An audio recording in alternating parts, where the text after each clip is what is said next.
అర్ధరాత్రి హైటెన్షన్ వాతావరణం నెలకొంది.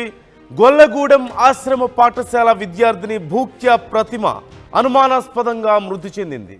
పరీక్ష రాస్తుండగా మూర్ఛ వచ్చి పడిపోయిందంటూ పాఠశాల సిబ్బంది చెబుతున్నారు. ఆసుపత్రికి తరలించే లోపే చనిపోయినట్లుగా వైద్యులు నిర్ధారించారు. ఖమ్మం ప్రజాసుపత్రికి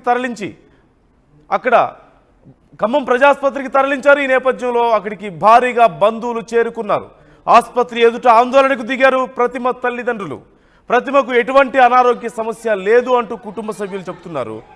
ఈ నేపథ్యంలో విద్యార్థి సంఘాలు కూడా తల్లిదండ్రుల ఆందోళనకు మద్దతు తెలిపాయి.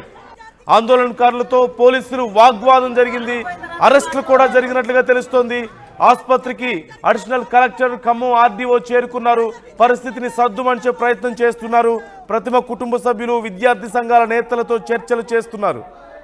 ఈ ఘటనకు కారకులైన వారిపై కఠిన చర్యలు తీసుకోవాలంటూ కుటుంబ సభ్యులు, బంధువులు, విద్యార్థి సంఘాలు డిమాండ్ చేస్తున్నాయి. కానీ ఇక్కడ అసలు ఏం జరిగింది అనేదే కీలకం.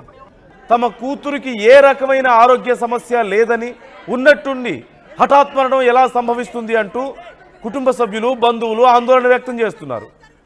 వీళ్ళు చేస్తున్నటువంటి ఆందోళనకు విద్యార్థి సంఘాలు కూడా మద్దతు పలికాయి. విద్యార్థి సంఘాలు ఎందుకు మద్దతు పలికాయి అంటే నిజంగా ఏమైనా అనుమానాలు ఉన్నాయా, ఏదన్నా జరగరాంది ఏదో జరిగింది అనేటువంటి అనుమానం ఏదైనా ఉందా? మరి విద్యార్థి సంఘాల ఇన్వాల్వ్మెంట్ ఎందుకు జరిగింది?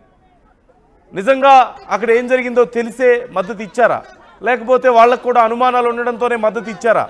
ఇంకేదైనా దీంట్లో కుట్ర జరుగుతుందనే ఆరోపణలు కానీ, కుట్ర జరుగుతుందనే ఆలోచన కానీ ఏదైనా ఉందా?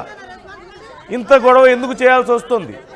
ఈ నేపథ్యంలో అసలు ఆ యాజమాన్యం ఏం చెప్తుంది? ముఖ్యంగా పరీక్ష రాస్తుండగా మూర్ఛ వచ్చి పడిపోయింది అంటూ పాఠశాల సిబ్బంది చెప్తున్నారు. అంటే రెండు కోణాల్లో ఖచ్చితంగా ఇక్కడ చూడాలి. ఏం జరిగింది అనేది ఎవరికి తెలియదు.